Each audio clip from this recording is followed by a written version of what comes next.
I found out about you as a battle rapper, like most of us, when I was a teenager, watching BET Freestyle Fridays. It was a big deal.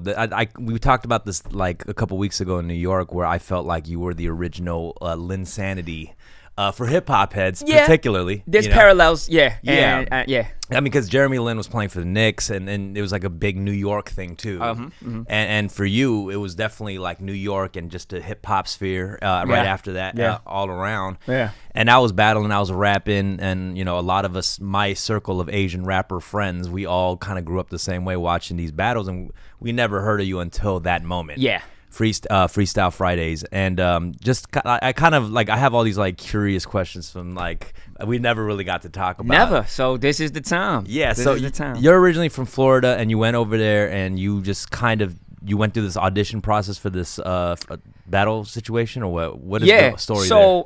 So what you just said about, I had never heard of you until 106. I think that's for a lot of people, especially regardless if they were battle fanatics like yourself or not. So I definitely agree and confirm the fact that 106 and Park was what pushed me into the stratosphere, right? Right. That was my quote-unquote big break. But to the ones that have been following me prior to that, or, even from my perspective, I know that was all that was in the making a long time leading up to that. Right. So I'm sure, like how you said, here in the West, right, in Cali, LA, just all throughout neighborhoods, you running around battling, right, whether it's at a record shop, at the mall, wherever. Right. So me, Lil Jin, was doing the same exact thing, but in Miami.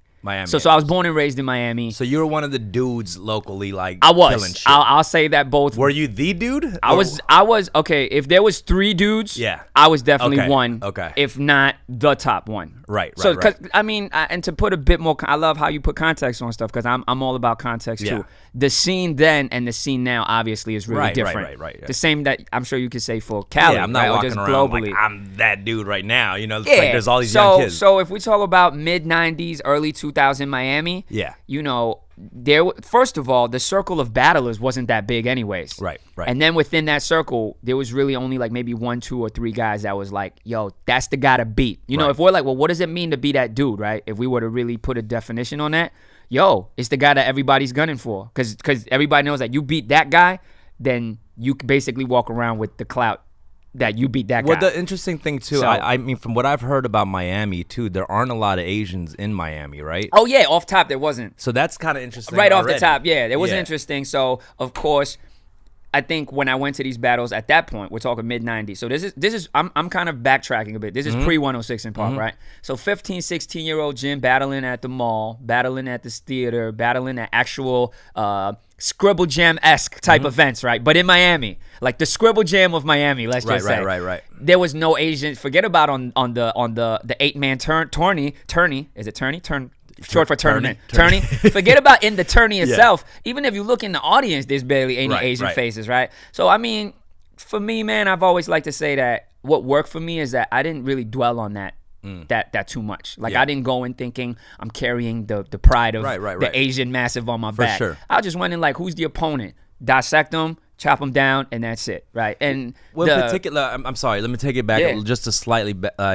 Did you get into battling in high school or what? In Miami high school? Yeah, junior high, actually. There's vivid memories. So I would say 7th, 8th grade, cafeteria. Okay. And I have a fond memory of it. My first actual engagement with battling, this is kind of cool too. I didn't even know what battling is, and I didn't know that I was in it, right? So, but I guess it is all interconnected, because one of the first rhymes that I ever remember being infatuated by and memorizing, and because you can't Google lyrics, right? So the way we used to memorize lyrics is, other than listening to that track again and again on a cassette player, right, is you would get a pen and paper and you would listen to 2 lines, write it down on the paper. Right. Rewind, press play again, 2 line, till you had a whole 16 of the rapper that you're listening to. Right. So the first song that I did this method for was LL's Mama Said Knock You Out, which in hindsight is a battle record if there ever was one, right? I mean, he's not calling out names, but he's basically calling out everyone, right? So I think that was always ingrained in me, like battle-esque type rhymes. when I was in the cafeteria, we used to cipher, right? And ciphering is just, it's the best way to show off whatever you want to show off.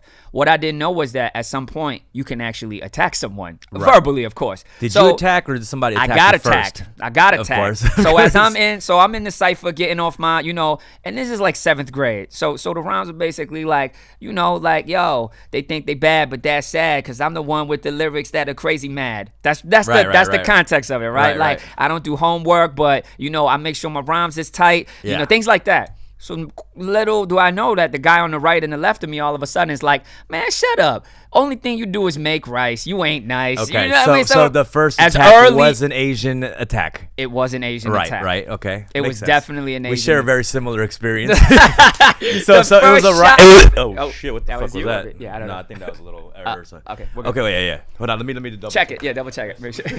The first shot fired was a all right, cool. Go. Okay. Yeah. We'll pick up from there. So it was a rice attack. It was a rice attack. Now, here's how I responded. I didn't know how. Like, I didn't know that you could engage in it like this. Because this is before, like, I think a crucial thing is there was no internet and no real way to be exposed to it, especially in Miami at the time, right? So I just kind of took it. I took it to the chin. And what I mean is, like, as we're in the cipher, let's say there's 3-4 MCs. There's also the little circle of friends and little cute girls, you know what I mean? Stephanie from, 3rd period. And you don't want to look like an ass in front of Stephanie from 3rd period. Right. So I'm, like, trying to, like, get myself together. But I didn't know that, I can take that and flip it or whatever. Right. Just gradually. It wasn't like I went and bought a manual, but sure enough, by the next day in the cafeteria after lunch, by the 3rd day, by the 4th day, I'm like, okay. Sometimes I would be the attacker.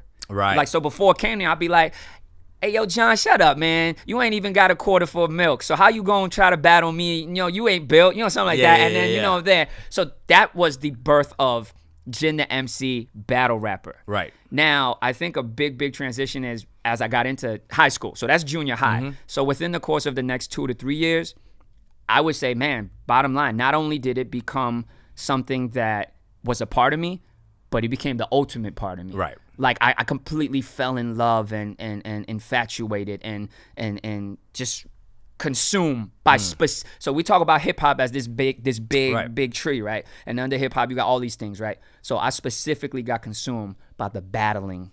Well, that I think the battle part of it has like the biggest high of the cipher kind of process. When you got hit with that shit, like the rice joke, was it like a natural instinct for you to be like, okay, I gotta come with a rhyme right after to defend myself, or did it take a few days where it was getting to you like I gotta come back? Like, did it marinate with you, or it's what? The latter. I mean, I can't.